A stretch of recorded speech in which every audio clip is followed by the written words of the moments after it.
I was reborn into this world as a dragon egg. Not just any egg. A rare double yolk, capable of hatching twins. I thought the moment I hatched, I would stand at the top of the world. Instead, my parents drove me out of the clan and dumped me in the world's most dangerous monster dungeon to fend for myself. Dragon Clan custom dictates that only one offspring per clutch is raised. If more than one egg is laid, the inferior one gets eaten. In every way, my talents fell short of my older siblings, so I became the one they threw away. The dungeon is overrun by high-level monsters, and my superior tier bloodline makes me exactly the kind of prey they crave. My dragon parents weren't worried in the slightest that I'd ever come back, and things went exactly as they predicted. At level 1, simply staying alive felt like a luxury. My small, scrawny body let me hide well enough to avoid the high-level monsters, but the lack of food was slowly dragging me toward death, just as I was scrambling around like a headless fly, desperately searching for anything edible. A faint, sour smell drifted through the dim cave. It was sharp, even a little rancid, but my hatchling instincts screamed that it was food, a scent only a dragon's nose could detect. I didn't stop to think. I pushed through several caves, and finally traced the scent to its source. A round, dome-shaped cavern. Coiled in the hollow center of the cave lay a massive dragon, 20 meters long, a level 28 subspecies earth dragon. One sneeze from her could kill me outright. Following the scent, I could make out 3 or 4 earth dragon cubs about my size, all nursing hungrily. Earth dragons aren't true dragons, but they share draconic bloodlines. More importantly, a subspecies earth dragon's milk is something I, as a candle dragon, can absolutely consume. Cloaked in shadow, I crept carefully toward the earth dragon's belly. Getting a clear look at the 4 cubs, I nearly cried out in relief. Heaven was on my side. Newly hatched, the cubs hadn't opened their eyes yet. No one would catch me freeloading. I took one last look to confirm. The subspecies earth dragon wasn't watching. Then let my hunger take over. I latched on and drank in deep, greedy gulps. The nursing earth dragon gave a sudden shiver, puzzled. Whoa, which one is sucking that hard? But a mother's instinct told her a hungry child eating was a good thing, and she didn't have the heart to interrupt, so she said nothing. As the warm milk flooded down my throat and into my body, my nearly frozen body filled with a strange spreading warmth. Along with it came a slow but steady rise in my level. Maybe it was the relief of escaping death, or maybe the earth dragon's warmth was just too comforting. But the moment my tension left me, my head drooped and I fell fast asleep. I had no idea how much time passed before a sharp sting at the scruff of my neck jolted me awake. Then a massive, slit-pupiled eye filled my entire field of vision. Staring into those eyes, blazing with barely contained fury, the only thing I could do was pray she chewed fast, so it would be over quickly. So I curled up my limbs, shut my eyes, and surrendered to fate. But death never came. The earth dragon's expression shifted, complicated, unreadable. The anger softened into something like pity, then a trace of helpless resignation. Finally, after a long pause, she closed her eyes and let out a slow sigh, then gently set me back among her cubs. I was completely dumbstruck. The earth dragon had already turned away, settled back down, and started snoring. The newly open-eyed cubs circled me excitedly, sniffing and licking like 4 little puppies welcoming a new sibling.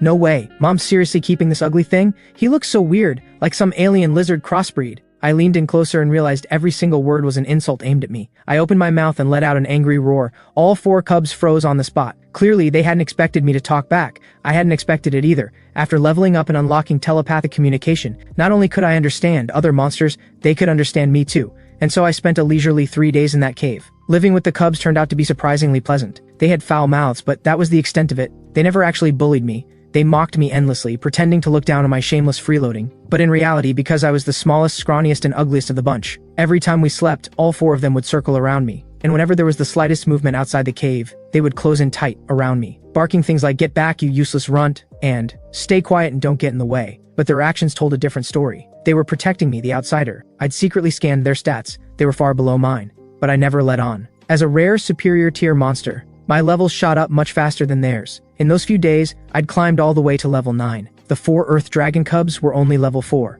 After 3 days, I genuinely began to think of the Earth Dragon family as my own. 1,000 times better than my wretched birth parents, at least. The only regret was that I had never once spoken to the Earth Dragon mother, and even when I tried to greet her, she'd give me a brief glance at most and never respond. I thought these peaceful days would just go on like this. But on the very next morning, a level 35 subspecies Kodo beast shattered that peace. The moment it barged into the cave, its 4 bloodshot eyes locked onto the 4 Earth Dragon cubs. It was clearly starving, wild with hunger. The Earth Dragon reacted instantly, sweeping the cubs into the corner of the cave with her tail, then planting herself between them and the Kodo beast. The two faced off, and within seconds the fight exploded. But against a Kodo beast that outranked her in level, the Earth Dragon was forced back step by step, and in her final effort to shield herself and her 4 children, the beast's thick nasal horn drove straight through her chest. Even so, the Earth Dragon dug her hind legs into the ground, chest pierced clean through, and refused to let the Kodo beast advance another inch. Her claws locked around the Kodo beast's neck like iron bands. Then with a roar she opened her shark-like jaws and drove them into the Kodo beast's back, tearing away a massive chunk of flesh. The cave shook and cracked under the impact of two massive creatures slamming into each other, rocks raining down in an endless cascade. I leapt into the air, smashing falling rocks with my fists and feet, but the cave was collapsing too fast. Protecting the four cubs alone was taking everything I had. There was nothing left to help the nursing mother. Even if I had tried, I wouldn't have done much against a thick-hided beast like the Kodo. I would have only gotten in the way. Suddenly, the Kodo beast surged forward with a frenzied burst of force, and the thick horn buried in the earth dragon's chest actually cracked from the sheer brutality of it. The tearing of her chest brought unimaginable pain. The earth dragon mother knew she would not survive this fight. She turned to look at her cubs one last time, and when she saw me fighting desperately to protect them, a quiet warmth crossed her eyes, as if to say, it was the right call, not eating you. Then her bloodshot eyes snapped wide open. She gathered every last ounce of strength and headbutted the Kodo beast square in the back of its skull. The impact was earth-shattering. Her own skull caved in on contact, her jaw shattered to pieces. Even the thick-hided Kodo beast couldn't withstand a suicidal strike to the back of the head. Its skull caved in with a sickening crack. Both massive beasts let out agonized cries and crashed to the ground. As the fight ended, the cave stopped collapsing. I pulled myself free and rushed to the earth dragon's side, but her nearly destroyed skull told me everything. She was already gone. My children, are my children all right? It was the first time I had ever heard the earth dragon mother speak. Her life was barely a flicker now, and her shattered jaw made every word a struggle. Faced with her question, I fought to suppress the guilt clawing at my chest. Because all four of her cubs were dead, every one of them crushed by falling rock. There had been too many rocks, and no matter how hard I'd fought, I couldn't have stopped them all. The earth dragon's final headbutt had triggered a wide collapse, and while I barely made it out alive, the four cubs, the days we had shared together still played vividly in my mind, and I had already come to think of them as my own brothers and sisters. Just minutes ago they were alive and full of life, and now they were all buried souls beneath the rubble. My children, are they okay? The earth dragon's eyes had been destroyed in the impact, yet she spent her last breath asking, her voice filled with nothing but love for them. A wave of guilt crashed through me, detonating inside my chest like a bomb. I clenched my teeth so hard I thought they might break. I choked down the grief and kept my voice as gentle as I could. They're fine, they just passed out, they're all okay. Is that so? A relieved smile crossed her face. When I'm gone, eat me. Her words stopped me cold. We were born in the dungeon. It's a curse we carry from birth. Nothing can be wasted. This is the last nourishment I can give my children. I don't know why a superior tier monster like you ended up here, but for the sake of taking you in, I'm asking you to look after my children. Her trembling body gave out before she could say more, and with one last exhale, the life left her completely. Even at the very end, her face held the peaceful happiness of a mother who believed her children were safe. She passed quietly. Blood soaked into the earth at my feet, and the cave fell deathly silent. My mouth hung open, but I couldn't even wail. Crying out would only draw more monsters, but my chest felt like it was being crushed under a stone. The subspecies earth dragon who had taken me in, the four cubs I had lived and slept beside, all five were gone in an instant. The first time the nursing mother ever spoke to me, it was her last words. In that moment, a helplessness I had never felt before crashed over me like a flood, but reality gave me no time to grieve. A thunderous bellow split the air, and the subspecies Kodo beast, which should have been dead, staggered back to its feet, its caved-in skull still gaping. It let out a victorious roar. In its eyes,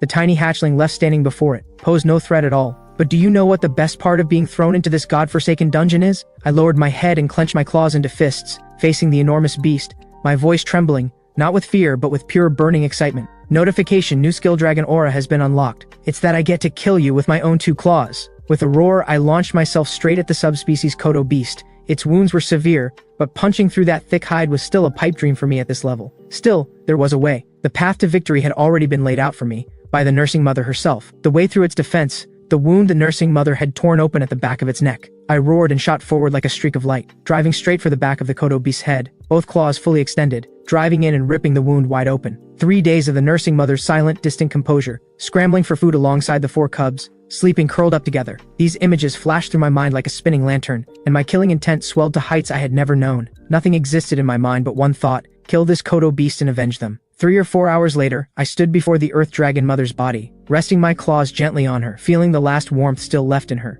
I didn't let myself drown in the grief. The dungeon doesn't care about tears. Just like the nursing mother had said, monsters born in the dungeon carry a curse from birth. Death can come at any moment, and that's never strange. My only regret was that I hadn't been able to save my 4 brothers and sisters. Nursing mother, I'll live on. For you and for every one of them. I opened my mouth and bit into the nursing mother's body, tore off a piece of flesh and swallowed it down. I choked back the sobs, swallowing my tears along with every bite. The flesh of someone I loved tasted so unbearably bitter. I forced it down with everything I had, no matter how much I wanted to heave. I couldn't waste a single bite. I had no choice. The smell of blood would draw other monsters, and she would end up devoured anyway. 3 days later, I walked out of the cave, My level was only 18, but thanks to the growth advantage of a superior tier monster, I could already hold my own against lower tier monsters at level 30. I cracked my claws with a sharp snap and pulled one corner of my mouth into a crooked, battle-ready grin, gazing out at the endless dungeon stretching before me. 3 monsters nearby, perfect timing, I'm hungry again. And with that I took my first step toward fighting my way out. 5 days had passed since I left the cave, and every minotaur in the surrounding area had been swept clean by my hand. After finishing off the last minotaur, my level hit 20. Ding! Notice, current level cap reached. Experience gain suspended. Please select an evolution path to raise the level limit. Ascending Candle Dragon, the standard evolution for a young Candle Dragon, allowing greater mana capacity. Minor Candle Dragon, a general purpose evolution, offering sharper senses and faster reflexes. Degraded Candle Dragon, an unconventional evolution path, unlockable after surviving harsh conditions for a period of time, grants stronger vitality and agility, but limits mana capacity and physical growth. Looking at the pop-up, I worked out the pattern. Every 20 levels marks a tier. To go higher, evolution is required. But just as I was weighing my options, a crushing pressure slammed into me from behind. Every survival instinct I had snapped to full alert. I looked around, and at some point without my noticing, no fewer than 20 subspecies Kodo beasts had closed in around me, and behind them, an enormous Kodo beast stepped forward, its entire body a terrifying blood red. Combat specialized subspecies Kodo beast leader, level 88, type, rare, near mid-tier monster. Those stats sent a chill straight through me. The setup was obvious. The Kodo beast leader had deliberately lured me into a trap. What puzzled me was that I had no history with this creature, no grudge between us, so why was the Kodo beast suddenly coming after me? Then it hit me. I activated telepathic communication and prepared to talk. The Kodo beast leader let out a cold snort first, then spoke. Didn't expect the one poaching food on our territory to be such a tiny little runt. That confirmed it. Minotaurs are the Kodo beast's primary food source, and in my early days to sharpen my combat skills, and because of the gluttony skill driving my appetite through the roof, I had been hunting minotaurs, non-stop for days, causing a sharp drop in their numbers across the area. That directly left the Kodo beast in the area dangerously short on food. Still, thinking it over, I just shrugged. Show weakness and you get walked on. That's just how it works. That truth holds especially in the dungeon. I planted my feet and tilted my head. Yeah, that was me. Your Kodo beasts ate my nursing mother, didn't they? You want to fight? I'm right here. As I said it, a blue-green radiance ignited across my entire body, and I struck a pose like I was ready to tear the whole lot of them apart. Internally, though, I was already working out how to run. The Kodo beast leader clearly hadn't expected a runt that didn't even reach one of its front teeth to be this brazen. It let out a roar, stepped forward and activated the skill ground shrink. The massive creature vanished and reappeared directly in front of me as if it had teleported. At the same time, the dozens of Kodo beasts surrounding me unleashed a simultaneous roar, and I felt the sensation rip from all 4 of my limbs at once. I couldn't move a single inch. One hit from a Kodo beast that far above my level and it would all be over. In that moment, countless strategies flashed through my mind, and every single one was immediately ruled out. There was no plan. There was no way out. Then, out of nowhere, a pillar of pure blue light came blazing in, swallowing the completely unprepared Kodo beast leader whole, and the Kodo beasts nearest to it didn't even have time to scream. They were reduced to ash on the spot. As the scorching wave faded, a rhythmic set of footsteps echoed from the distance. It sounded like a mountain had grown legs. Each step sent violent tremors shaking through the ground. Every instinct I had blared a single red alarm, I will die. As the footsteps drew closer, I gathered every scrap of courage from 2 lifetimes and looked back. My heartbeat stopped. A form as vast and towering as a mountain range filled my vision. The first thing I saw wasn't its face. It was the first line of data from my skill truth. Target, Leviathan. Level 355. Type, superior tier monster. Its attributes were so overwhelming that truth couldn't even register anything beyond its level and tier.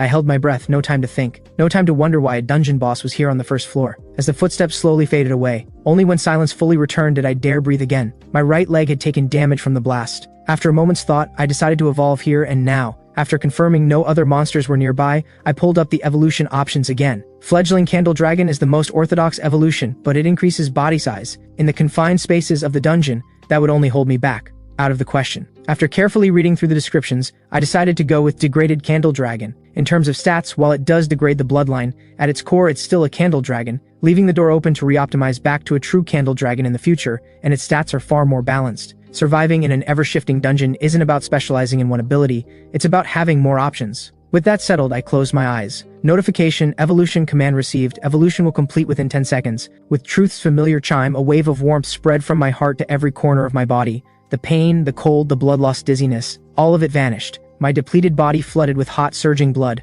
Old skin began to peel away. New scales pushed through in its place. I barely had time to appreciate the sensation before it was over. Ding. Level raised to level 8. My sky blue scales had shifted to a deep, dark purple, visibly tougher than before. Every other stat had climbed as well. With dragon vision and perception both sharpened, I could clearly sense that Leviathan's presence was driving the monster population on floor 1 to collapse, and every survivor was fleeing in a panic. I had no idea why Leviathan, a dungeon boss, had come to floor 1, but I knew one thing, the first floor was about to change completely. With that thought, I made my decision. Time to head to floor 2. Not long after losing the nursing mother, I had already found the entrance to floor 2. The reason I hadn't gone through yet was simple. Once you descend to floor 2, you can't come back to floor 1. I still had no idea what Leviathan was doing here, but if circumstances hadn't forced my hand, I wouldn't have gone down this early. A few minutes later, I stood at the entrance of the passage, pinched my nose, closed my eyes, and jumped straight down. After a long, plunging fall, I had expected a clean landing. Instead, a fragment of human armor made sure the landing was anything but smooth. But it made me realize something.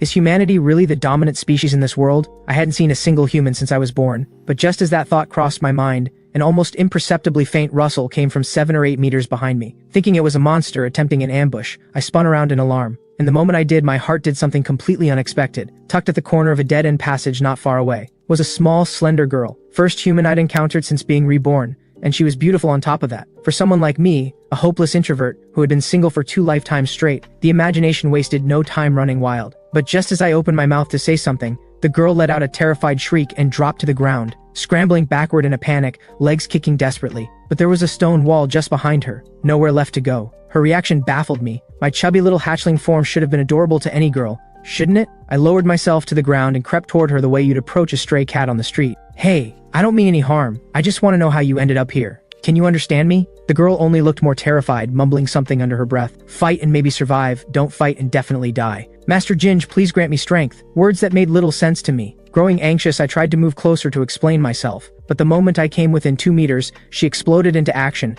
throwing a full-force roundhouse kick with every bit of strength she had, completely caught off guard. And at such close range, the kick landed squarely on the weakest point of my head's defense. Then a single line appeared in my vision, HP -1. I couldn't help but think, so weak. I pulled up Truth and checked her stats. Pitiful didn't even begin to cover it. Target, active duty battle monk, level 19. Type, common tier human female. Reproductive value, above average. Stats like that wouldn't even get her by on floor 1. And I genuinely couldn't figure out how she had made it to floor 2. The girl was now crouched on the ground, clutching her leg, clearly in a lot of pain. The kick hadn't done a thing to me, but her right leg was now badly sprained. But a second later, ignoring the injury entirely, she bolted like a madwoman toward a nearby tunnel opening. I moved to go after her, but blood-fanged spiders kept dropping from above, cutting me off again and again. Monsters in the dungeon hunt based on life essence, which meant the weak human was beneath their interest. They all came swarming at me instead. Not that they posed any real threat, but they made me lose track of the girl completely. I was devastated. She was right there, and just like that, she was gone. 5 days passed, and I slowly found my footing on floor 2. Unlike floor 1, the monsters here came in far greater variety.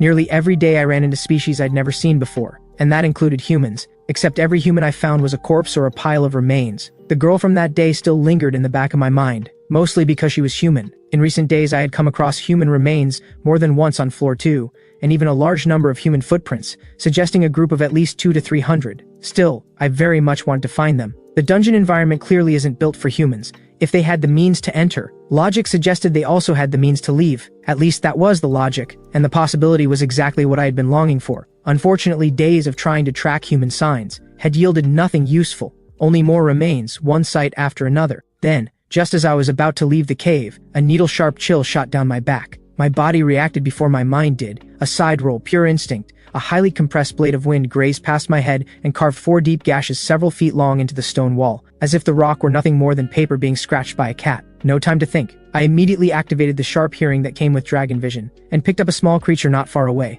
closing in on me at an almost unbelievable speed. By the time I processed it, the creature was less than 50 centimeters from my back. My scalp went cold. No time to even look back. Another sidestep. Sharp claws scraped across the scales on my face by a hair's breadth, and when I rolled clear, I found 4 gashes cut into my face. 2 strikes and you're still breathing. No wonder you had the nerve to walk into my territory. Looks like you've actually got some skill. A girl's voice drifted from the darkness. The 4-legged creature was lurking in the shadows, and after licking the blood from its claws, it rose up on its hind legs like a human. I'm guessing you have the telepathic communication skill? Then we can talk. But either way, you stepped into my territory, so don't expect to walk out alive, meow. I couldn't see it clearly, but I could tell the creature was smirking at me. The moment those words ended, the figure came at me at blinding speed. So fast the naked eye could barely track it. The sensation of a single creature somehow creating the feeling of dozens surrounding me at once. I had never imagined I'd encounter an enemy this impossible to deal with. As long as I guarded my vitals and avoided a one-hit kill, I wouldn't die quickly. But this creature's absurd speed left me almost completely helpless. If this kept going, I'd be ground down sooner or later, and this creature had clearly come with intent to kill. Facing an unwinnable situation, I pulled up the skill tree map in Truth without hesitation.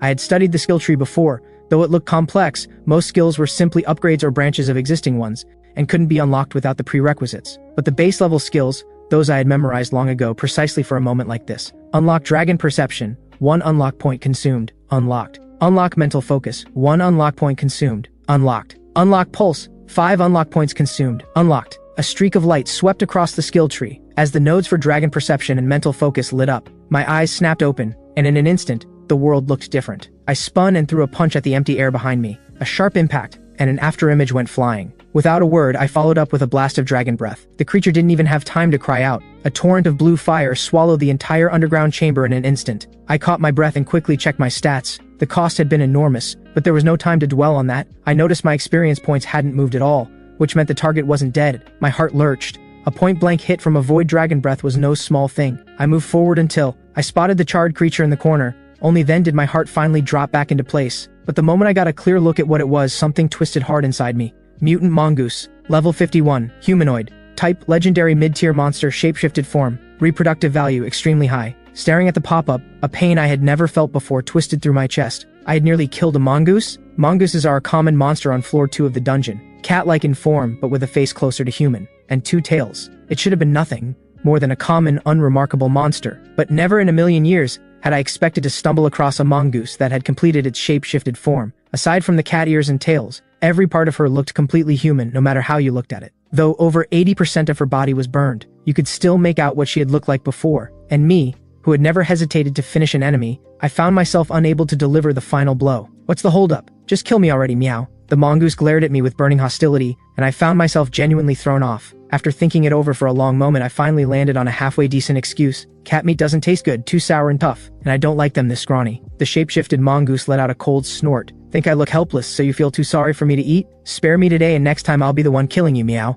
I brushed off the threat without a second thought. What actually puzzled me was this. Why did you attack me just now? I keep Dragon Aura active around the clock at level 2. It doesn't deal damage, but it signals to other monsters that I'm not worth messing with. So most monsters don't dare come at me first. When she didn't answer, I repeated the question, this time with an edge to my voice. The girl-form mongoose glared at me, clearly reluctant to answer. You walked into my territory, and then you relieved yourself. On my territory. Who else would I hit? I blinked, thinking back to why I had come to this cave in the first place. Yeah, that was exactly what I had been doing. Cat types really do have a fierce sense of territory, but this was the dungeon. Could outside animal instincts really carry over here? And more to the point, female cats have territorial instincts too? All this over something that minor. Minor? You're this powerful. You must rank as a dominant tier monster on floor 2, and you don't even know something this basic, meow? Actually, I've been in the dungeon for less than a month. What? Impossible. The world outside is so much better, free to roam the forests. Some even get chosen by humans as mounts, never worrying about food again. Why would anyone come to a miserable hole like this, meow? Is it really that good out there? The mongoose's words nearly made me laugh. Monsters in the wild forest might never go hungry, but without the brutal tempering of the dungeon,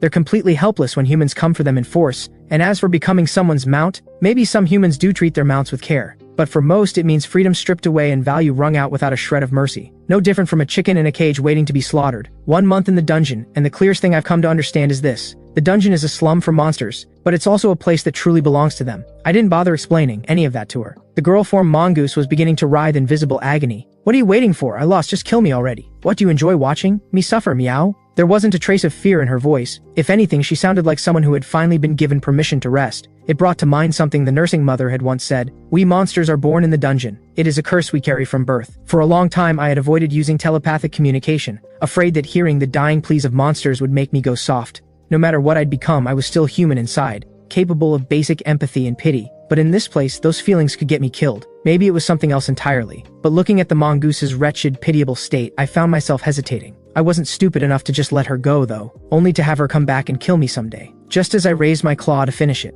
a thunderous boom shook through the dungeon and stopped my claw midair. Then the entire second floor of the dungeon began shaking violently, like the world was spinning off its axis. Those humans are at it again? They really have a death wish. The mongoose's words sent a spark of excitement through me. I pressed immediately. Which humans? Not long ago, humans launched another attempt to clear the dungeon and got absolutely crushed by the floor 2 boss. Again, meow. A few of what looked like the leaders fled with the youngest members of the group. The rest of the stronger ones stayed behind, stranded on floor 2. They've been trying ever since to break through and escape floor 2. But how could they ever beat the boss, meow? Every attempt cost them more people. A shockwave this big. It's probably all of them making one last desperate stand. In just a few sentences, she had dropped several of the words I cared about most. Just as I was about to dig deeper, The rock wall beside me exploded inward, and a handsome young man clutching a golden greatsword came crashing through. My first living human. The shock hit me instantly. The young man spotted me and the mongoose at the same moment, and his expression froze, and he immediately shouted back toward the hole he had burst through. "Captain, there are companion monsters over here.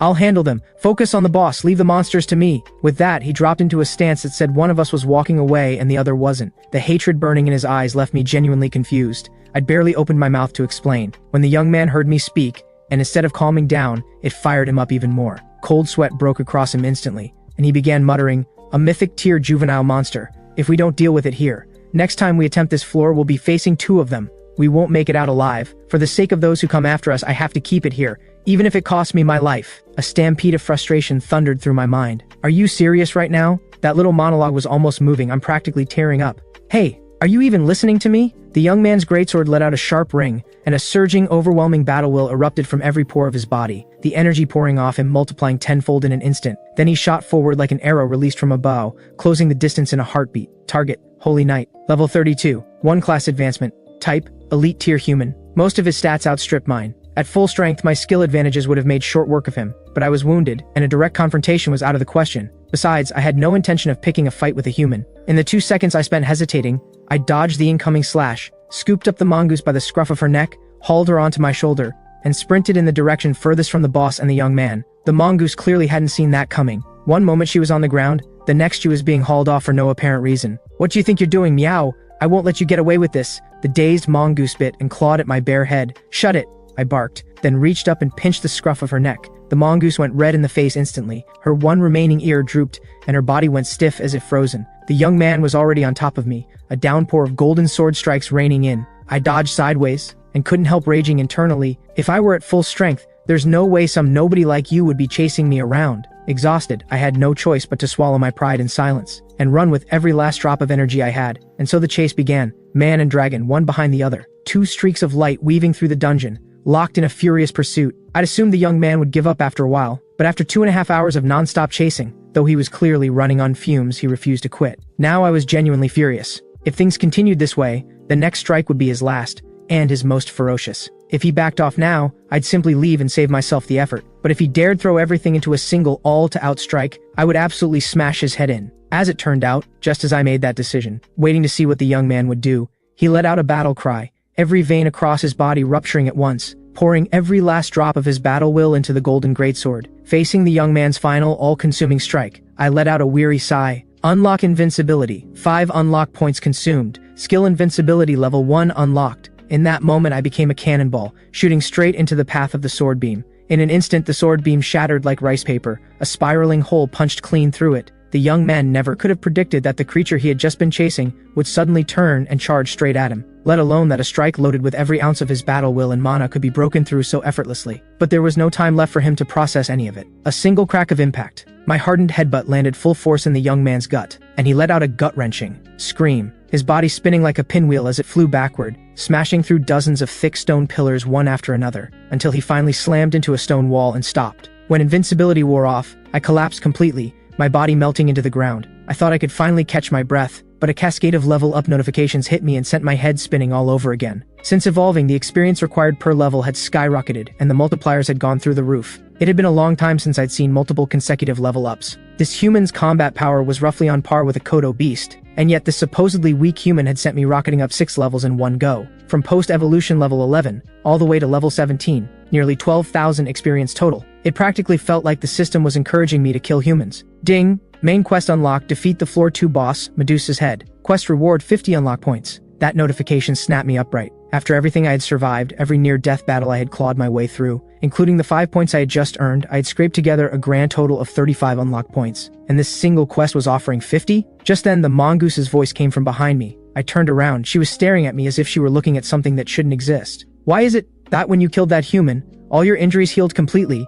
And why did your presence surge so dramatically all at once?" The mongoose was visibly bewildered. By any normal logic, a monster's growth works like any living creature's, steady and gradual. But this juvenile dragon in front of her had killed a single human, and not only had its wounds vanished, its power had leapt forward in an instant. She had never seen anything like it. Faced with her stunned and frightened questioning, I kept my expression steady. "So, do you want to die here, or do you want to come with me and kill the floor 2 boss?" "What? Have you lost your mind? That's the floor 2 boss." The only reason she stays in one place is because she can't move. She guards all 3 entrances. Then something clicked. The mongoose stared at me in stunned disbelief, and after a long silence she finally asked, "Don't tell me you're planning to kill Medusa's head just to reach floor 3, meow?" I didn't answer with words, just smiled and nodded. The mongoose ignored her burns and raised her voice. "With your current strength, you could crush even me without breaking a sweat. As long as you don't go near Medusa's head, you could rule this entire floor unopposed. Why throw yourself into danger for no reason, meow? You mentioned just now that those humans are fighting the floor 2 boss because they're trying to leave the dungeon, right?" The moment those words landed, the mongoose understood completely. "Don't tell me, you actually want to leave the dungeon?" I smiled knowingly. "So going deeper really is the way out. Tell me, how do you leave the dungeon? Are you trying to trick me into telling you, meow? So what if I am? You've already let it slip. Might as well just tell me the whole thing. Why should I help you?" The mongoose snapped. "Fine, don't. I happen to have a skill that can access the mind directly, though it causes considerable pain in the process. If you won't talk, I'll just go in myself." The mongoose's face went pale. Skills like that aren't unheard of in the dungeon. From floor 3 onwards, certain psychic-type monsters are known to use them. Seeing her waver, I pressed the advantage. "If you tell me and agree to work with me, I'll not only let you live, I'll heal every one of your injuries. Give with one hand, threaten with the other." I knew how that worked. I do actually have the memory extraction skill, but it cost 20 unlock points. If I could avoid spending them, I would. The mongoose's ear twitched at those words. After a long pause, she met my gaze, guarded but curious. You mean that, meow?" I thumped my chest. A promise made cannot be taken back. Through our conversation, I learned there are actually many ways in and out of the dungeon. Humans most commonly use spatial transfer magic, but that magic is nearly impossible for monsters to learn. For a monster who has ended up trapped in the dungeon, there is only one way out. Fight your way from floor 1 all the way down to floor 5, and once you defeat the final boss on floor 5, you can leave the dungeon and enter the outside world. Thinking of Leviathan's almost immovable power, I couldn't help but shudder. "That look on your face, have you actually seen Leviathan somewhere, meow?" I nodded, then asked the question that had been bothering me. "Didn't you say each floor of the dungeon is a separate space? That monsters can't move between them freely? That rule doesn't apply to Leviathan, meow. He was the mount of an ancient god, the most powerful being in the entire dungeon. He moves freely between every floor of the dungeon, and no one can kill him, no one can stop him, meow. He stays in the dungeon simply because he chooses to. So your dream of leaving, when it comes down to it, it's nothing but a fantasy, meow." As she finished speaking, the mongoose seemed to run out of strength entirely, slumping to the ground and gasping for breath. Her wounds were severe, and her health was draining away by the second. At this rate, she had maybe 10 minutes before she stopped breathing altogether. Watching her teeter on the edge of death, I thought it over and decided to spend 4 unlock points on the heal skill and condensate, healing every one of the mongoose's injuries. She shot up from the ground in an instant, staring at her own hands and feet in disbelief. "What did you just do, meow? I can't promise you'll ever leave the dungeon, but I can promise you won't go hungry or unprotected on this floor. Will you come with me?" The mongoose still hadn't recovered from the shock. She stared blankly at the strange creature before her. After a long silence, she finally spoke. "So you mean you're going to kill Medusa's head?" I nodded. "Your strength is impressive. The strongest of any monster I've encountered on floor 2 so far." The mongoose puffed up with pride at that. "Obviously, meow. On this entire floor, the only one stronger than me is that witch Medusa herself, meow." Then the mongoose's tone shifted completely. "But why would I risk my life for you, meow? Kill Medusa's head and you become the top of floor 2, the queen of this entire level. Doesn't that sound good to you?" At those words, the mongoose's ear flicked. She lowered her head, lips quietly mouthing the words, "Top of the floor, queen." 2 seconds later, she lifted her flushed face and gave her answer. "Fine. Since you saved my life, I'll help you. Just this once. By the way, are you actually a dragon or some kind of dog?" "A dragon? Why? Doesn't look like it." "Are you saying I look like a dog?" "Yep, a little black dog, round little belly, head shaped like a dog's too. I'm calling you Dog Boy from now on." I stared at her, utterly speechless. "Aren't you kind of a dog, though? You ran that human ragged before you finished him off, then hurt me just to heal me back up. Whatever, call me whatever you want. What about you? What's your name?" "I don't have one. Monsters in the dungeon don't have names. There's no point." "Then fine. You call me Dog Boy, I'll call you Cat Girl." The mongoose's tail slapped the ground on the spot. "What kind of name is Cat Girl?" "Let's go." Cat Girl watched my swaying figure waddle away and muttered under her breath, "I actually do have a name, you know." Then she leapt forward and fell into step behind me. A few minutes later, we arrived at the boundary between floor 2 and floor 3. Watching the human soldiers still locked in battle with Medusa's head, I decided to wait and let them wear each other down, then move in for the easy kill. Ever since I arrived in the dungeon, I had noticed that the monsters here had no concept of leveling up or skills. For them, leveling up is merely a byproduct of survival. Skills are nothing but tools to stay alive, and killing is simply a means to feed. So aside from mutant breeds like the mongoose, most beasts follow one simple rule: the longer they live, the higher their level. Medusa's head, the boss of the second floor, has survived for at least 500 years. It has no ability to move, yet it holds its ground like a fixed cannon, guarding the corridor that connects the second floor to the third. Any human attempting to conquer the second floor, and any beast pushing toward higher levels, must pass through that corridor. So as long as it holds this position, prey delivers itself in an endless stream. Watching those humans charge at Medusa's head one after another without a shred of fear, only to fall one by one in brutal deaths. By the numbers, there must have been a raiding party of at least 200 to begin with, and now barely a dozen still draw breath. Humans are such idiots, meow. They know they can't win, yet here they come to die. Catgirl watches like she's enjoying a comedy show. I keep my expression blank. Their lives mean nothing to me. What I want is for them to push harder, to chip away as much of Medusa's head's health as possible. Its stats are simply terrifying.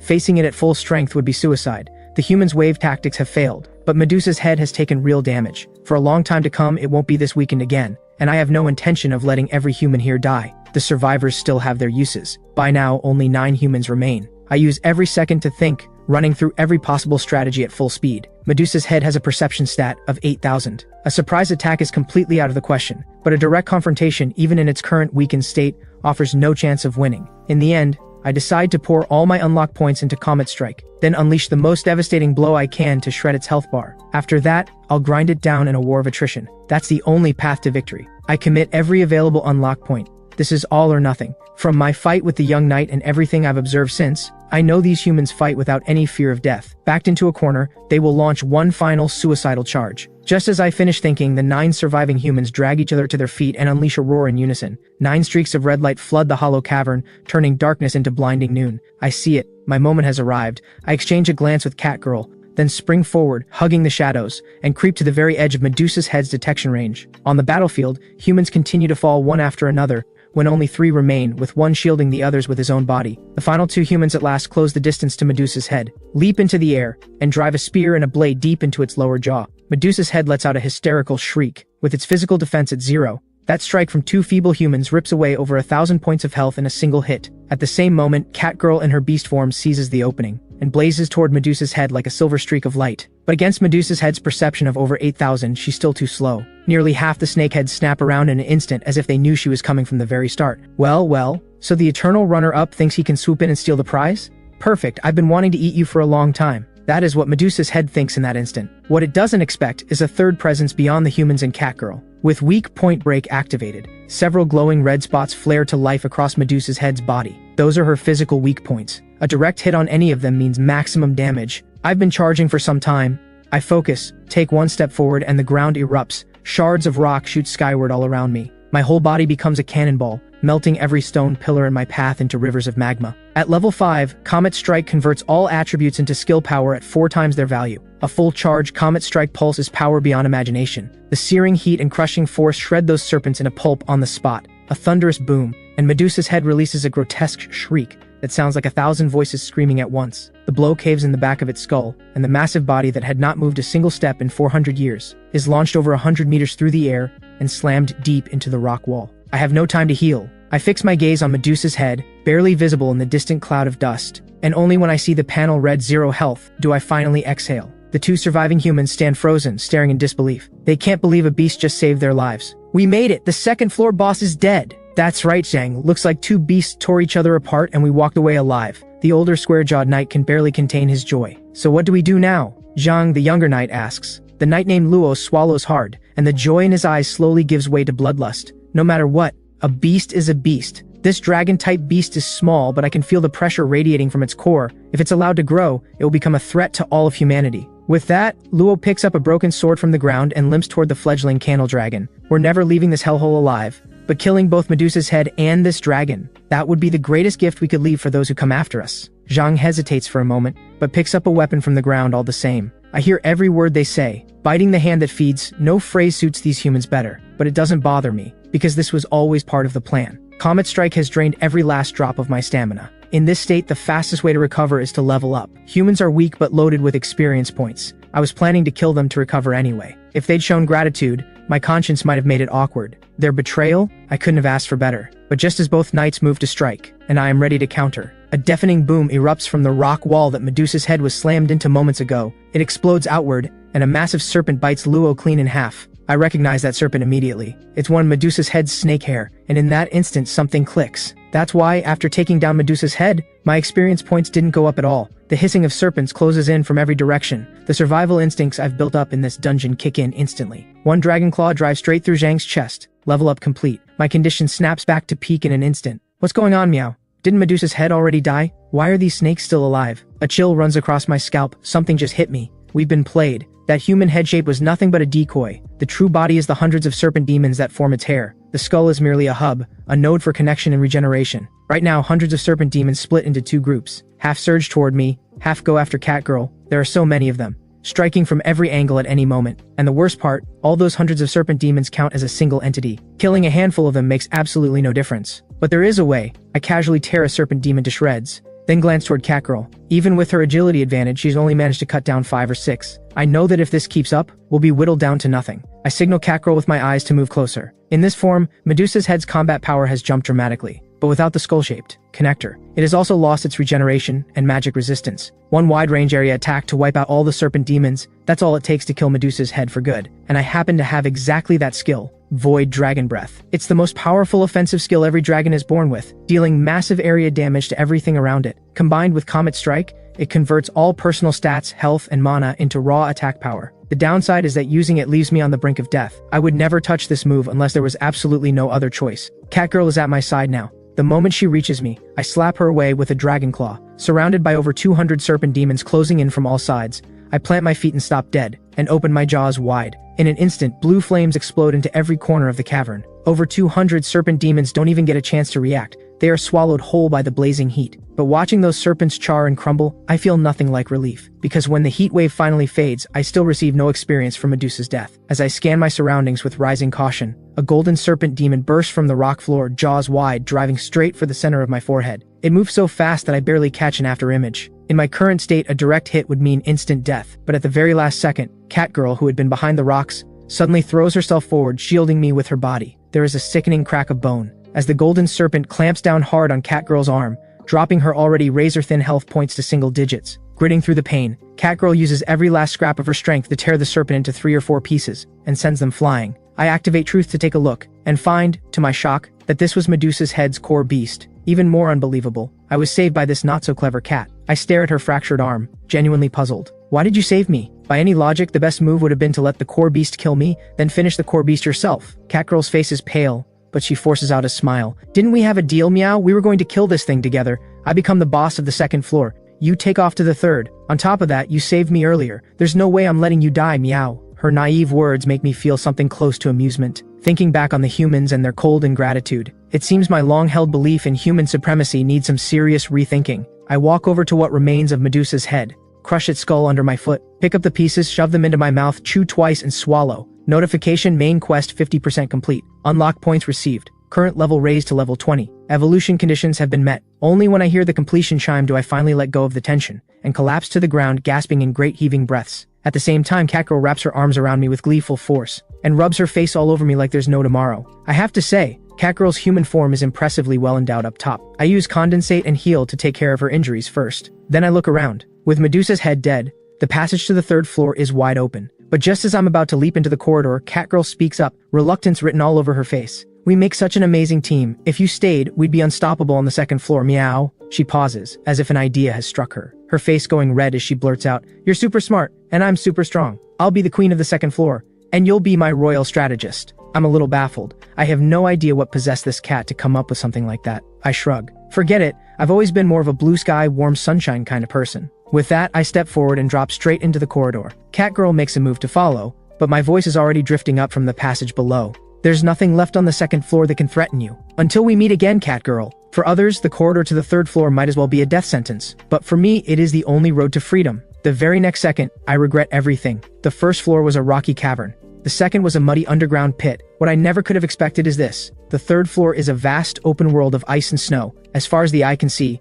nothing but frost and white, with a temperature of roughly negative 150 degrees. I quickly pull up the 2nd evolution options. One look and my eyes go wide. The first 3 choices are the same as before, but to my surprise, a 4th option has appeared. Minor Ice Dragon, rare grade bloodline in conditions of extreme cold. triggered by an intense obsession with heat sources deep in the consciousness. A low-probability evolution path. Innate skill, ice attribute immunity. Watching my health drain away from the cold, I choose minor ice dragon without a second thought. Just like before, with Truth's familiar chime, the evolution is over in the blink of an eye. Every last black-violet scale falls away from my body. But just as I'm about to check the stat gains from this evolution, a familiar cry comes from directly above. I look up fast, and see a very large backside hurtling toward me at full speed. I don't even have time to dodge. Direct hit. Didn't I tell you to move, meow? After some time exploring, it becomes clear that the third floor is nothing like the first two. It is an endless world of pure white ice and snow. Even the beasts here are semi-transparent and icy, looking almost exactly like ice sculptures, with every single one at level 70 or higher. To break through the third floor as quickly as possible, Catgirl and I decide to hunt beasts here and grind our levels first. And so, after over 10 days of training and adjustment, and slaughtering several thousand ice sculpture beasts in a frenzy, my level reaches second evolution level 8. Since levels reset after each evolution, I am now the equivalent of a level 88 dungeon beast. Catgirl, benefiting from our party bonus, has risen from level 51 to level 62 in the same period. But as our levels climb, I start to notice something deeply strange about the third floor canyon. Since the beasts outside the canyon are lower level, I've been hunting exclusively inside it. The Crimson Wood snow wolves outside may look like ice sculptures, their blood is translucent, their flesh white, but they are genuine living creatures. The snow wolves inside the canyon, however, have bodies made of pure ice, with no flesh or blood whatsoever. Most telling of all, at level 5, killing one gave me 200 experience. But now at level 8, even with intensified growth unlocked for double experience, killing a snow wolf only yields 50 points. That leads me to a terrifying possibility. I bring Catgirl and push deeper into the canyon. Along the way we encounter all manner of beasts, but without exception, every single one has a body of ice.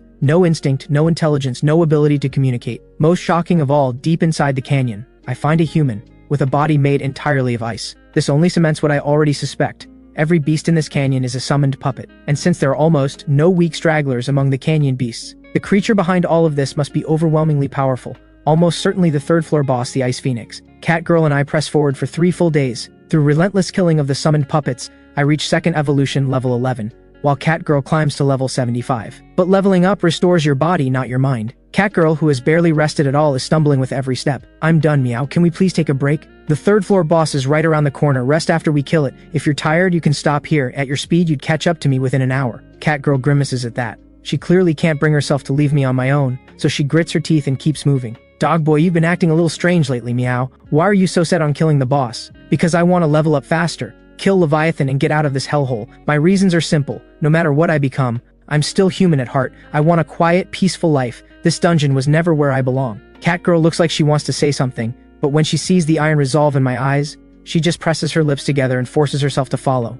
Just then, the canyon opens up ahead into a vast expanse. My footsteps stop. Why did you stop, meow? Did you find the third floor boss? Catgirl follows my gaze. There, on an open plain, a massive ice phoenix sits motionless at the center of an ice nest, as if it has been waiting for us all along. Target: Ice Phoenix. Level 176. Type: Rare, Near, Superior Beast. Breeding value: exceptionally high. It's the first time I've ever seen a beast with 4 or 5-digit stats across its 6-dimensional panel. It's hard to believe this is only the third floor boss, but raw numbers mean nothing on their own. Skill application, tactics, and sharp instincts, those are what determine who wins and who dies. I step forward. To my surprise, the Ice Phoenix speaks first. Why have you come to disturb my peace? Since it's willing to talk, I oblige. The entrance to the 4th floor is right under your nest, isn't it? We're heading to the 4th floor. If you step aside, neither of us needs to die today. The Ice Phoenix shifts its crystal clear eyes and after a long pause speaks. I only wish to remain here with my child, until the very end of eternity. Why must you disturb my stillness? I glance beneath it. There lies a smaller Ice Phoenix, nothing but bones. Is that your child? The Ice Phoenix doesn't answer. It just gazes down at the small skeleton with boundless tenderness,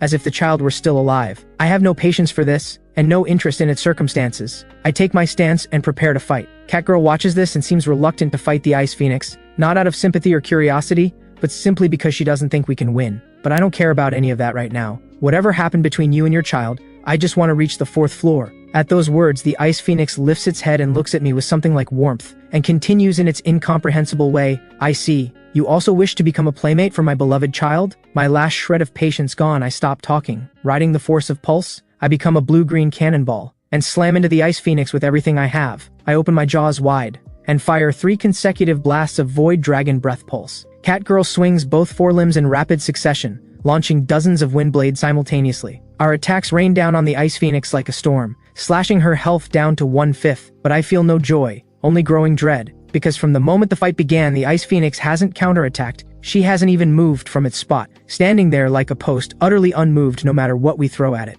My combat instincts scream at me to hesitate, but just as I'm about to fire the final blast of Void Dragon Breath, dozens of ice beasts suddenly pour out from cracks along the canyon walls. At the same moment, the Ice Phoenix, still as a mountain until now, finally moves. She snaps its wings wide open. The ice beasts rushing in begin to crumble apart as if melting, piece by piece, and then dissolve into icy water that floods straight into the Ice Phoenix's body, snapping her near-empty health bar back to full in an instant. My heart sinks to the bottom. The Ice Phoenix seems done playing around.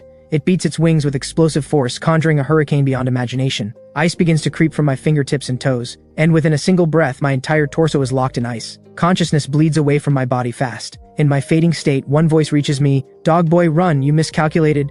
We're no match for it." After that, everything goes dark. When I come to, I have no idea how much time has passed. I open my eyes and find I'm no longer in the canyon. In front of me is something resembling an old deer smiling warmly. "You're awake?" A sharp, horrified shriek instantly tears across the snowfield. 1 minute later, I'm sprawled on the ground, heart still pounding, gasping for air. I look back up at the sky, still unable to believe that this enormous, strange beast didn't just eat me while I was unconscious. Not only that, he covered me with its massive body and waited an entire day and night until I woke up on my own. There are good beings in this dungeon? That shatters everything I thought I knew. So, did you save me? I ask cautiously. The bald-headed beast looks genuinely surprised. "You can communicate? You know telepathy too?" I nod a little awkwardly. Didn't I just speak out loud? The bald head tilts to one side. "My apologies.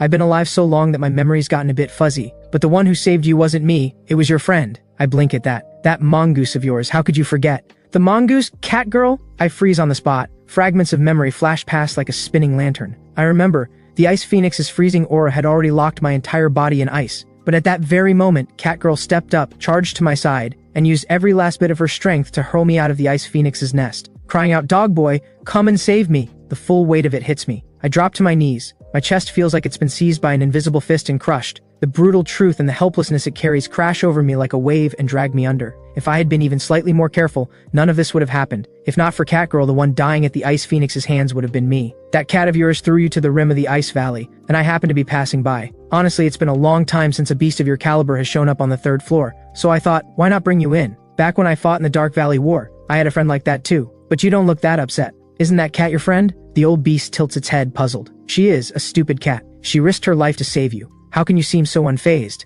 What am I supposed to do? I turn and head toward the Ice Valley. The old beast immediately steps in front of me. Why are you blocking me? Because I see a young beast walking straight to its death. Stopping you is an elder's duty. Catgirl is dead and she died because of me. Avenging her is my responsibility. My words ring out hard and clear, full of iron resolve. The old beast says nothing. Its gaze drifts downward slightly. My 2 dragon claws are balled into fists, so tight that blood seeps out between the knuckles. The old beast smiles knowingly, as if recalling something fond. After a long moment, he speaks. "What if I told you your friend isn't dead?" Those words hit me like a lifeline. I snap around and see the old beast watching me with a warm smile. It doesn't look like a lie. The Ice Phoenix's puppets have an extraordinarily high degree of realism. That's because her summoning technique is a rare art called bone-flesh substitution. From the ancient era to now, fewer than 10 beings have ever possessed this skill. It is one of the rarest abilities in existence. Normally, summoned creatures are weaker than the originals, but bone-flesh substitution can produce creatures equal to or even stronger than their originals, because it doesn't copy, it seizes. It traps a creature and kills it, but preserves the soul, strips away the mind, and rebuilds the body out of ice. Less a summoning, more a puppetizing. That's also why killing her summoned creatures still yields experience points. Every beast you encountered in the Ice Valley, without exception, is a puppet of the Ice Phoenix. The 3rd floor has long been entirely under the Ice Phoenix's control. Beyond a few weak stragglers, anything with even a shred of power has been turned into one of the Ice Phoenix's puppets. The revelation is almost too much to process. But what does any of that have to do with Catgirl still being alive? I ask, confused. The old beast continues. Bone-flesh substitution is powerful, but its weakness is that it works extremely slowly. It uses ice attributes to replace the victim's body at the cellular level bit by bit. Only then can the full soul be preserved intact. Given that cat's stats, the process will take approximately 2 weeks. Kill the Ice Phoenix within 2 weeks, and that cat can be brought back with healing magic. 2 weeks? Hope floods back into me in an instant. The death of my healer had already dealt me a devastating blow. If Catgirl died too, the guilt would haunt me for the rest of my life. This news hits me like a shot of pure adrenaline. If getting Catgirl captured was my recklessness, then rescuing her is my responsibility. Thank you, Elder. I know what I have to do. The old beast lets out a hearty laugh. I've just been alive too long. It's rare to come across a young candle dragon pup. so I helped you out, mostly just to have something to do. That stops me cold. Right now I should appear as a minor ice dragon. The candle dragon bloodline was buried under 2 evolutions. How did this old beast see through it? Then something else hits me as wrong. This beast just said that on the 3rd floor, everything beyond the stragglers has been turned into ice phoenix puppets. But something this enormous is clearly no straggler. So how did it escape the ice phoenix's grasp? A mischievous glint passes through the old beast's eyes, as if it has read my mind. Don't you also have the rare skill called truth? Now that's an overpowered ability. From the ancient era to now, aside from you, I've only ever seen one god possess it. Why don't you use truth right now and find out for yourself? I am beyond shocked. I never imagined it even knew about my truth skill. Then forgive my impertinence, Elder. I steady myself, raise my head, and activate truth on this enormous strange beast. The moment the data becomes clear, my vision goes dark, my legs give out, and I drop straight to the ground. Because this bizarre-looking beast in front of me is a supreme divine beast, whose level exceeds even Leviathan's. Target, Babylon. Level 413. Type, Supreme Divine Beast. Who exactly are you? My voice trembles uncontrollably, but Babylon only smiles and says nothing. He gazes up at the deep blue sky, lips curved in a quiet smile, as if recalling something beautiful from long ago. After a long silence, he murmurs, "Once I fought 1,000,000 demon gods. With a snap of my fingers I split dawn from dusk. Now I walk alone, content and still, glad to be forgotten." It turns out when the gods first built the dungeon, they designed it with a dual boss structure. But over time, as Babylon grew weary of battle and all its affairs, and as age crept in, he withdrew to the 3rd floor, the most livable of them all, leaving the far stronger Leviathan to rule the dungeon alone. After his brief introduction, I can only manage a rueful smile. Barely halfway through this dungeon, and I've already come face to face with both final bosses. Whether that's lucky or not, I honestly can't say. But at least unlike Leviathan, Babylon is approachable and holds no hostility. Elder, can I really defeat the Ice Phoenix and rescue Catgirl? Babylon doesn't answer right away. The reason he and Leviathan were placed together as the dungeon's final bosses is simple. Leviathan is the one of force, and Babylon is the one of wisdom. It thinks for a moment, then turns the question back on me. This is the dungeon. Every beast you've killed so far, was there a single one that wasn't higher level than you? Babylon's gentle gaze sends a shiver through my entire body. This isn't just kindness, it's 1,000 words compressed into one question by a true sage. I understand the weight of what is saying in an instant. No matter how removed Babylon is from worldly affairs,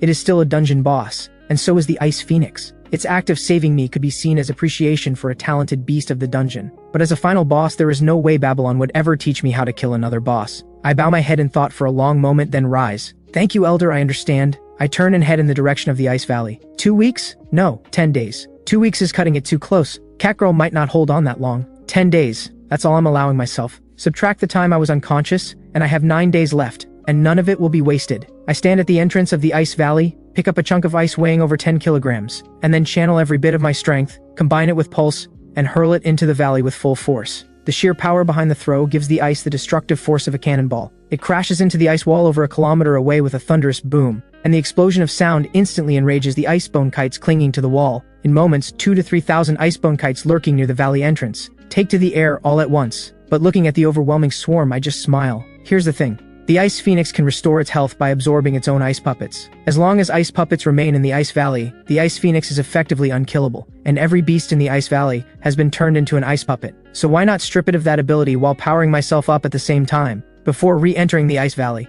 I spend 40 unlock points to upgrade Intensified Growth to level 2. This skill passively generates 2 experience points per minute outside of combat, and quadruples all experience gained from kills. I settle into my stance, and curl a dragon claw at the sky full of icebone kites. 9 days to wipe out the Ice Valley, and you're the first batch. And just like that, 6 days pass. With the fall of the last purebred Kodo Beast puppet, my body gives out and I collapse to the ground. Notification: purebred Kodo Beast driven to extinction. Extinction bonus of 20 unlock points received. Total unlock points 416. Level raised to level 16. This is the 11th species of Icebone Beast puppet I've driven to extinction. 6 days. I've pushed myself to the absolute edge more times than I can count. At my current level, even wiping out the last 2 remaining species won't push me up a single level, but I have to do it. Not only to strip the Ice Phoenix of its immortality for good, but more importantly, to accumulate 90% more unlock points. To guarantee victory, there are 2 skills I absolutely must unlock. Meanwhile, deep in the Ice Valley, the Ice Phoenix stares at a silhouette frozen inside an ice egg, deeply puzzled. 10 days have passed. By all rights, a beast of merely level 75 should have been dissolved down to the organ level by now. Yet Catgirl, frozen inside, shows barely 20% skin erosion. The rest of her body is almost entirely untouched. The Ice Phoenix can sense that this cat, even deep in unconsciousness, holds something powerful at the very core of its mind, a fierce, unshakable feeling. That feeling keeps her body's vitality from being frozen out, which is why bone-flesh substitution is progressing so slowly, but even the strongest will breaks eventually. Right now, what fills the Ice Phoenix's eyes is not impatience, but something tender and possessive, because to her, this is the finest puppet imaginable. But just then, a voice shatters the silence of the ice nest. The Ice Phoenix jolts from head to tail, lifts its head, and stares in disbelief at the dragon-type beast now standing in her line of sight. "You have witnessed my power firsthand. Why do you dare return?" In just 9 days, the killing intent radiating from me has grown more than tenfold. I meet the Ice Phoenix's gaze head-on with cold, proud eyes and say calmly, "Didn't your mother ever teach you that keeping someone against their will is against the law?" This time around, there's no trace of the Ice Phoenix's former contempt. It is genuinely looking at me as a threat.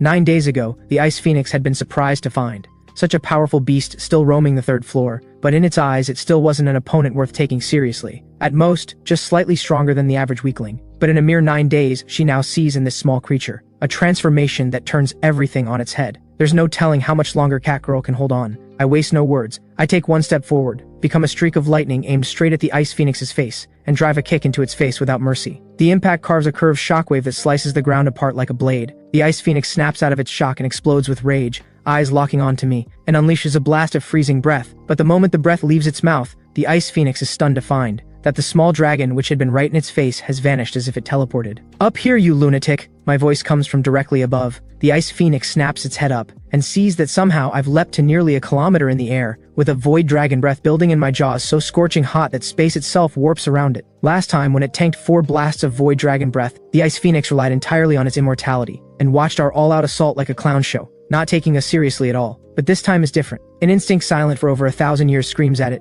If it tanks this one the same way, even if it survives, it will lose all fighting ability. In 1/1000th of a second, the Ice Phoenix summons an unimaginable surge of mana, and throws up layer after layer of ice barriers directly above itself. 5 layers in total. Above the Ice Phoenix, an impenetrable fortress takes shape. Void Sky Pierce! I launch a boulder of fire hundreds of meters long from my jaws, scorching the entire sky into a blazing sheet of red. The first barrier doesn't even make contact before it's vaporized. Then the second, third, and fourth, the Ice Phoenix's face goes white with terror. As the final frost barrier is pierced in an instant, the boulder of fire along with the ice nest drives straight through the Ice Phoenix's body in one shot. A devastated, piercing cry from the Ice Phoenix rips through the ice valley. A single strike and half its health is gone. If not for the 5 frost barriers absorbing most of the power, that blow would have been enough to kill the Ice Phoenix outright. How did you get this strong? I keep my full guard up against the Ice Phoenix writhing on the ground in agony, and take the stance of someone fighting with absolutely everything. That attack wasn't simply Void Dragon Breath concentrated by controlling its spread, it was an advanced innate skill I spent a full 300 unlock points to unlock. The superior form of Void Dragon Breath, Void Sky Pierce. The most powerful technique of the dragon race, one that not even the gods can possess. The Ice Phoenix stares at me in disbelief. No matter how good your skill is, your raw power is nowhere near mine. So how is this possible? A beast of your level should have skill appraisal, right? Take a look for yourself. I say it plainly. Skill appraisal is a common skill. Its effect is a simplified version of truth, without truth's other capabilities. But like truth, it lets you read another being's level and stats. Using appraisal before a fight to gauge the gap between both sides is standard practice in almost every battle. Since it had already seen my stats 9 days ago, the Ice Phoenix didn't bother to look this time. But when it reads my stats again today, the Ice Phoenix's pupils shrink, and when it reaches one particular skill, the shock it feels is immense. Blood Lineage Optimization adjusts the owner's physiology to its optimal state, permanently raising all attributes by 50%, including all future gains from leveling up. Additionally, when facing enemies of a higher level, provides level compensation to offset level suppression, up to a maximum of 40 levels. Listed alongside Void Sky Pierce in the top-tier skill group of the skill tree. Cost 200 unlock points. An attribute boost on par with a full evolution. 40 levels of compensation renders the Ice Phoenix's level advantage essentially irrelevant.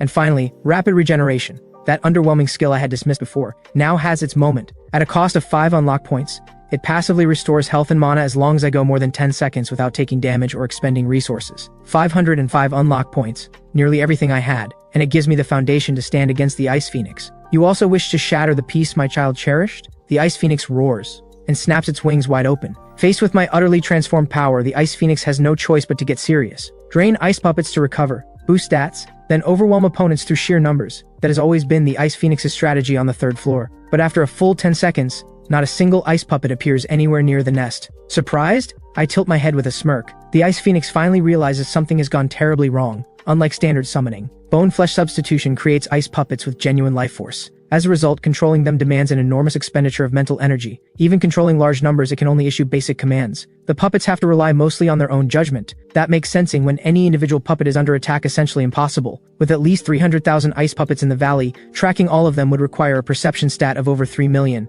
Even Leviathan couldn't have a perception that high. The Ice Phoenix never had a chance to notice me wiping them out. At this moment, the Ice Phoenix feels as if it has fallen into a frozen abyss. She never imagined that this small dragon would see through bone-flesh substitution's greatest weakness, and actually wipe out every single one of the hundreds of thousands of ice puppets in the valley. Your ice puppets are genuinely powerful. You absolutely deserve to rule the third floor, but you are too consumed by the past. I've had experiences not unlike yours. I've also watched loved ones die in front of me. Babylon told me your story. What happened to your child was truly a tragedy. But the reason I can beat you is this. My eyes always look forward. The ones I've lost have made me who I am. You, however, are still held captive by them. Babylon? At the sound of that name, the Ice Phoenix shudders violently. The shock in her eyes curdles into fury. That undying old relic. The Ice Phoenix beats its wings, conjuring a monstrous gale. As all the mana in her body surges into its wings, the crystal-like wings blaze with a blinding 7-color radiance. My expression tightens. I know the next strike will be the Ice Phoenix's full power. As the radiance of its wings blazes to its peak, the Ice Phoenix slams her wings down, unleashing a torrent of mana beyond all imagination. Everywhere it reaches, even the air solidifies. And I, already fully restored by rapid regeneration, unleash the most powerful strike of my life. Comet Strike. Void Sky Pierce. Like launching a star from my jaws, an unimaginable heat melts a world that should have been frozen solid. On one side, all of space is freezing over. On the other, glaciers that have not melted in 10,000 years begin to thaw. Ice and fire collide, and the explosion of blinding light that erupts is beyond all description. Once, long ago, when the dungeon was first built, it was nothing but chaos. In the ancient era, the beast dragged here fought brutal, bloody wars to carve up the 5 floors between them. Out of countless years of that endless slaughter, a phoenix was born. With nothing but her own power, she brought all the fighting to an end, and carved out a place of pure peace within this 5-floor dungeon. Once, this place rang with birdsong and blossomed with warmth across every inch of land. Even Babylon, one of the final bosses, came to the 3rd floor to live in her quiet peace. Later, the Phoenix used her power of rebirth, periodically absorbing the hatred of the world, casting herself into flame and rising from the ashes anew, to carry all that hatred away from this sanctuary. Until one day, the Phoenix had a child. The child took on his mother's responsibilities,